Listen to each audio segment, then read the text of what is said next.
Hello, today we will study Chief Seattle's speech.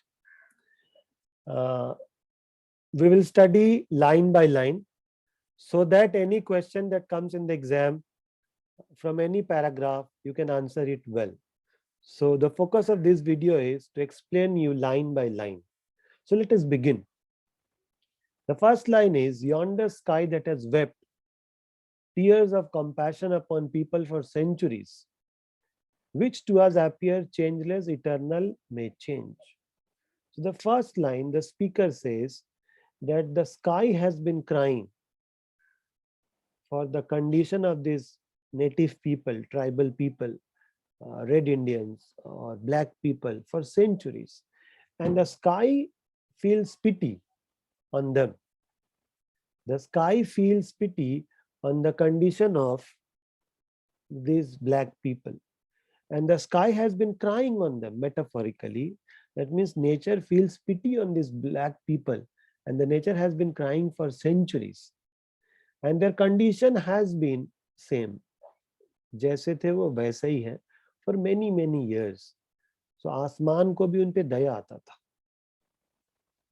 Nature को भी उन पे रहम आता था, और उनकी ये हालत ऐसे ही है सेंचुरीज से, जो कभी बदला नहीं है. अब जब ये व्हाइट और ब्लैक में नेगोशिएशन होने जा रहा है, when the white has decided to buy the land from the black, तब हो सकता है कि इनके हालात चेंज हो, मे बी वर्स हो, मे बी गुड हो, बट कुछ तो होगा. So the first line is about the changeless condition that the black people had for centuries, and it was eternal, everlasting. अब उनका मौसम, अब उनका हालात, अब उनका situations बदलने वाले हैं. Today is fair, tomorrow the sky is cloudy. When the narrator is giving a speech, he is saying today the sky is very clear. आसमान में देख के वो बोल रहा है आज आसमान बहुत ही बिना क्लाउड के, हो सकता कल क्लाउडी हो जाए. But it is not so simple. He is talking सिंबलिकली. He is saying कि हो सकता है वाइट लोग आज बहुत ही अच्छे कंडीशंस लेके आए हैं, हो सकता है कल सब कुछ वो चेंज कर दे, because they have power, they have money, they have muscles, they have machines, they have weapons. हो सकता है कल उनका नेगोशिएशन का जो कंडीशंस है बदल जाए. सो बट ही सेज कि तुम लोग बदल सकते हो, वाइट लोग बदल सकते हैं, नेटिव्स लोग कभी नहीं बदलते. नेटिव्स लोग का बात सच्चा होता है, पत्थर की लकीर होती है. They don't change, they eternal.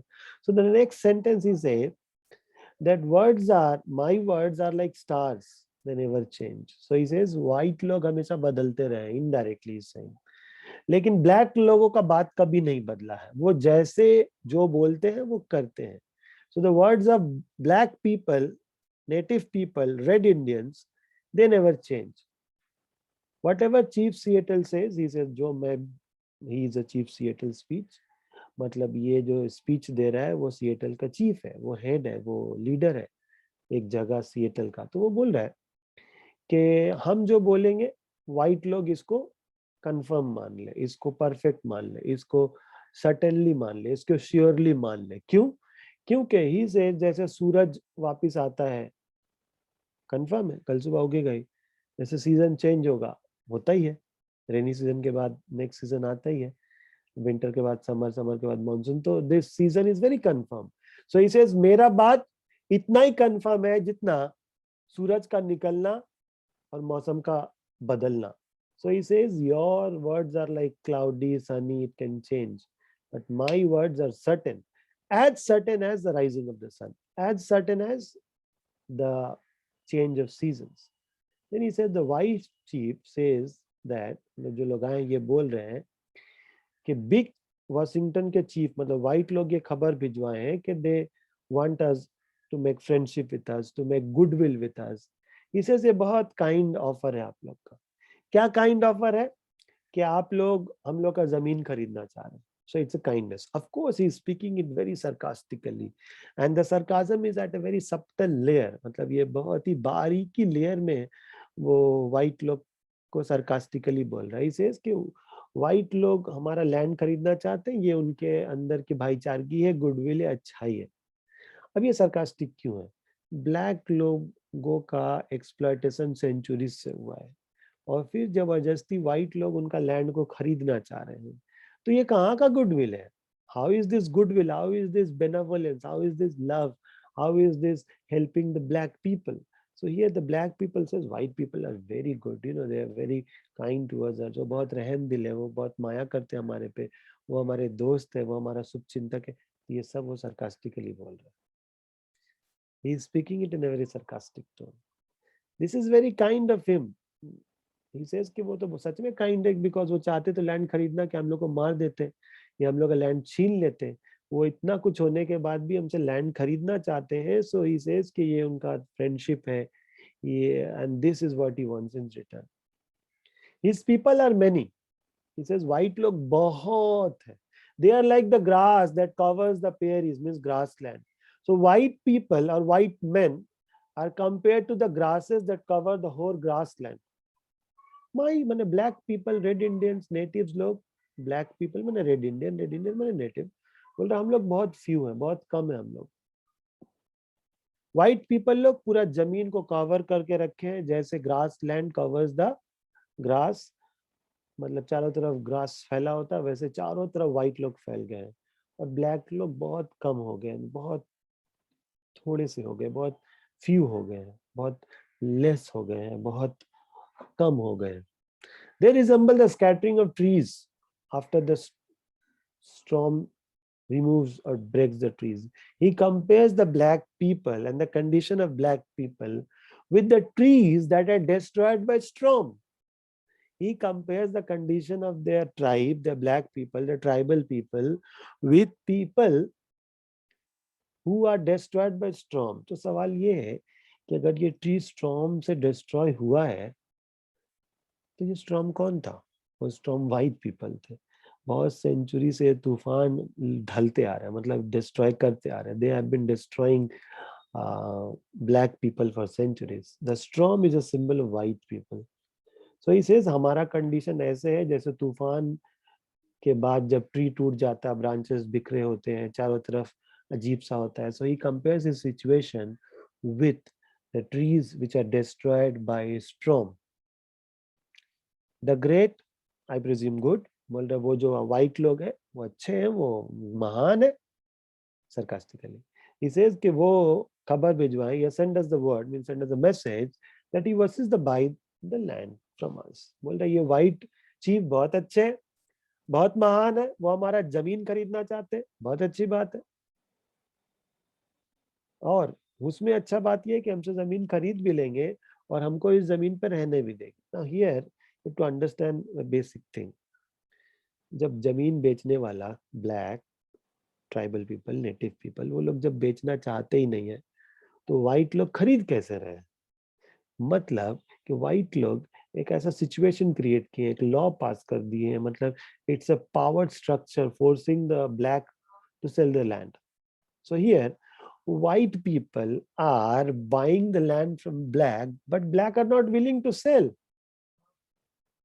So this is not kindness, this is not love, this is not benevolence, this is not being helpful, this is not being polite and caring. This is simply being very, very straightforward in business.